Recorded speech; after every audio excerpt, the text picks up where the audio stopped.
Goeiemôre aan almal wat vanoggend saamluister. Dit is vandag Dinsdag die 18de Maart 2025 en hierdie week gesels ons oor die geloofsbelijdenis van Nicea.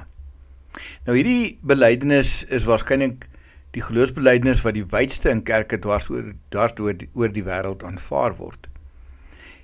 En het ontstaan gedurende die stryd tussen Arius, 'n ouderling, en Alexander, die biskop van Alexandrië. Arius het die Triniteit misken en voorgehou dat Jesus Christus nie die Seun van God was nie. Alexander het geglo dat Jesus en God een was en Jesus dus goddelik. Die stryd het toe nou begin by die synode van Nicea in 325 na Christus en geëindig toe die synode van Konstantinopel in 381 na Christus Arius sy idees verwerp het en die idee aanvaar het dat Jesus en God een in wese met mekaar was. Dis waarom ons sê dat hierdie belydenis 1700 jaar oud is vanjaar. Die belydenis is toe vernoem na Nicea, die plek waar hierdie stryd dan nou begin het. So as ons die belydenis lees, en ons gaan vanmôre net die eerste gedeelte daarvan lees, is die drie-eenheid die grondslag van die Christelike geloof. Daarom is die godheid van Christus die spesifieke fokus van die geloofsbelydenis van Nicea. Nou, eintlik sou ons kon sê dat dit eintlik 'n baken is in die tyd wat ons wil luister na wie God is, wie Jesus is. So, kom ons lees die eerste gedeelte van hierdie besonderse geloofsbelydenis. Net die eerste paragraaf.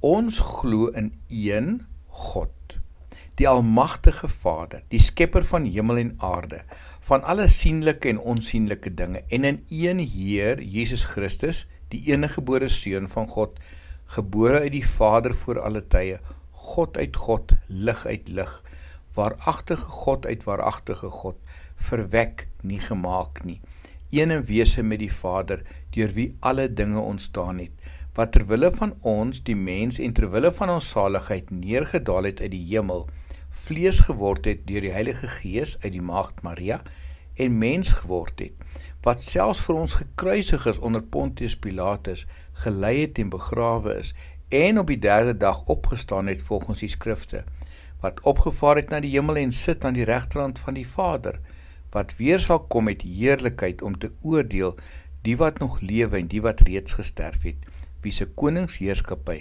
geen einde sal hê nie. Hierdie hele eerste paragraaf het net te doen met Jesus as die fokus. Wat sou ons kon sê as ons terugkyk in die geskiedenis?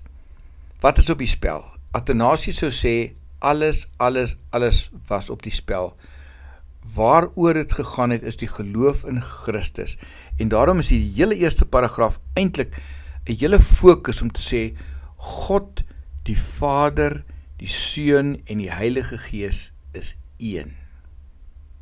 Die vraag wat hier aan aanleiding gegee het, is 'n baie ou vraag. Onthou selfs hoe daar vir Jesus in Matteus 16 vers 15 gevra is, wie sê julle is ek?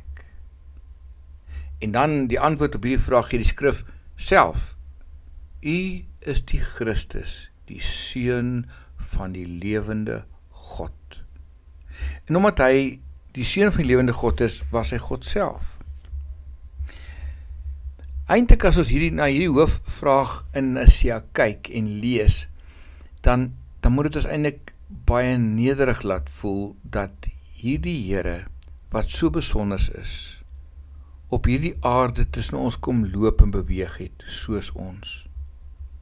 In 1 Petrus 1, vers 10 tot 12 staan daar, in verband met hierdie saligheid het die profete, wat die genade verkondig het, wat vir julle bestem is, deeglik en noukeurig ondersoek ingestel.